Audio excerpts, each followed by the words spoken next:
তো এতদিনের এই আন্দোলন কেন বাস্তবায়ন হচ্ছে না? আওয়ামী লীগ সরকারের 2018 সালের নির্বাচনের ইস্তেহার ছিল 35 করবে, কিন্তু পরবর্তীতে দেখা গেল সেই ইস্তেহার আর বাস্তবায়ন হলো না, তার মধ্যে আরেকটি নির্বাচন চলে গেল। মাননীয় শিক্ষামন্ত্রী তিনি একটা ডিও লেটার জনপ্রশাসন মন্ত্রণালয়ে পাঠিয়েছিলেন, কিন্তু আমরা দেখেছি কোনো এক অশুভ অদৃশ্য শক্তির কারণে তিনি তার ডিও লেটার প্রত্যাহার করতে বাধ্য হয়েছেন। কেন হলো? ওয়ালটন ফ্রিজ কিনে অনেকের মতো আপনিও হয়ে যেতে পারেন মিলেনিয়াল। সেরা পণ্যের সেরা অফার। একজন মন্ত্রী সেই সাথে 35 আন্দোলনের সংহতি প্রকাশ করেছে 60-এর অধিক মেম্বার পার্লামেন্ট, আমাদের দেশের শিক্ষাবিদ এবং সেই সাথে বাংলাদেশ এবং আন্তর্জাতিক মিডিয়া আমাদের এই আন্দোলনের পক্ষে জোরালো আওয়াজ তুলতেছে। তাহলে 35 আন্দোলন কেন বাস্তবায়ন হচ্ছে না? আমি আপনাদের সামনে সেই প্রশ্নটা রেখে যাচ্ছি। তাই আমি বলবো, কালকে যে আমি সার্টিফিকেট ঘুরেছিলাম সেটা ঢাকা বিশ্ববিদ্যালয়ে আলোড়ন সৃষ্টি করেছিল।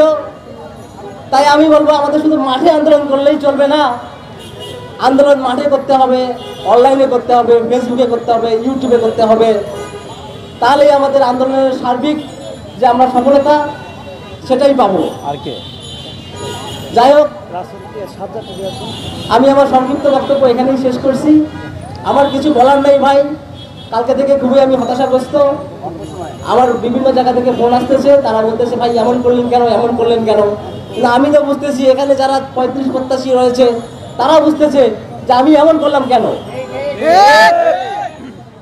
আমি আমার বক্তব্য এখানে শেষ করছি। আল্লাহ হাফেজ। যুব সমাজ দাবি আছে, আরে কোন সে দাবি? 35 একই দাবি, 35 সবার দাবি, 35 একই দাবি, 35।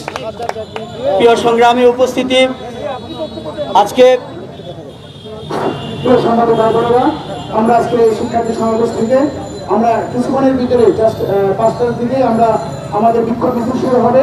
আপনারা শিক্ষার্থীদের বলবো আপনারা এলোমেলোভাবে কোথাও ঘোরাফেরা না করে সকলে বলবো সমাবেশের দিকে চলে আসতে।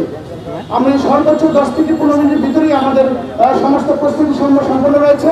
এখন দুজন বক্তা আছেন, তারা বক্তব্য শেষ হলেন আমরা আমাদের যে কাঙ্ক্ষিত মিছিলটি সেই সাথে আমাদের 14টি মামলাটি প্রত্যাহার লক্ষ্যে আজকে আমরা পরীক্ষা মিছিল করবো। প্রিয় উপস্থিতি এবং সাংবাদিক বন্ধুগণ, আমাদের দেশে বিভিন্ন পাবলিক বিশ্ববিদ্যালয় থেকে শিক্ষার্থীরা এসেছেন। অনেকেই এখানে কথা বলার আগ্রহ প্রকাশ করেছেন, কিন্তু সময় স্বল্পতার কারণে সবাইকে দেওয়ার সুযোগ হয়নি।